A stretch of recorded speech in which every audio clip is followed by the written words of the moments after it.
से एंड होती है, ये सब भी नहीं पता होता। तो हम इसी एक क्वेरल के बारे में पढ़ेंगे। I quarreled with my brother. I don't know what about. One thing led to another and somehow we fell out.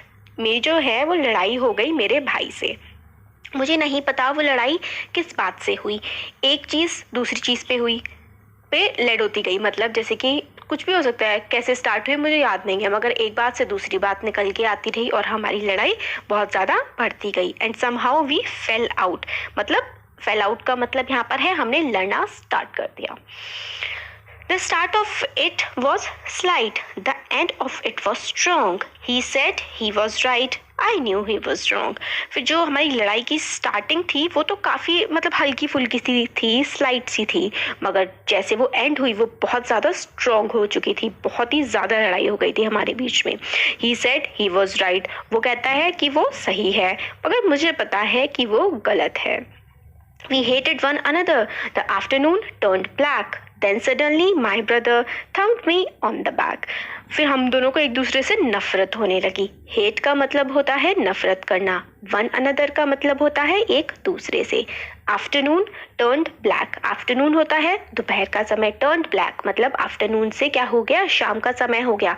फिर एकदम से क्या हुआ, मेरे भाई ने मुझे थंप किया, एकदम से पीठ पर मारा। बैक होता है पीठ, थंप मतलब एकदम से मारा मेरी पीठ पर और कहा and said, "Oh, come along. We can't go on all night. I was in the wrong, so he was in the right." फिर उसने कहा कि अरे अब हम क्या पूरी रात लड़ते रहेंगे, छोड़ो जो भी हुआ मेरी गलती थी या किसकी भी थी, मुझे माफ़ कर दो। तो ये थी हमारी ये पूरी पोयम। अब इसके देखते हैं हम क्वेश्चन आंसर्स। तो इसमें है वीडियो पार्टनर है तो छोड़िए, मतलब बताना है। And somehow we fell out, ये तो मैंने बता ही दिया था आपको, ये है स्टार्टिंग फाइटिंग। फेल आउट का मतलब होता है लड़ाई स्टार्ट कर देना। फिर टर्न्ड ब्लैक मतलब शाम का समय, रात का समय हो जाना, मतलब टर्निंग इनटू नाइट। फिर ये है read lines from the poem, discuss, इनका मीनिंग डिस्कस करना है। One thing led to another, एक चीज़ दूसरी चीज़ की तरफ को बढ़ती गई। इसका क्या मतलब है, इसका मतलब है small argument led to another argument, एक बहस सी स्टार्ट हो गई, छोटी सी बात थी उस पर बहस हुई और वो आगे बढ़ती गई। It means that small argument led to another argument. फिर सेकेंड है the start of it was slight, इसका क्या मतलब है, तो उसका स्टार्टिंग में बात बहुत ही छोटी सी थी, तो ऐसे बता सकते हैं when the argument started it was light and over a small issue, तो जब स्टार्ट हुआ था तो काफ़ी छोटी सी बात पर ही था।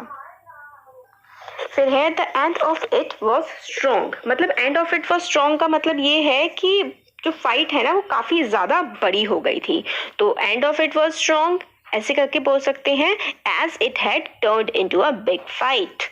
फिर आफ्टरनून टर्न्ड ब्लैक, रात हो चुकी थी, ये है it means that the afternoon is turning into the night. Thumped me on the back का मतलब है कि जो हल्के से लाइटली पैट किया था, his poets brother lightly पैटेड on her back. फिर इसके बाद है डिस्क्राइब रिसेंट, ये तो इतना कोई वो नहीं है, आपको डिस्क्राइब कर सकते हैं अपनी फाइट जो आपके भाई के साथ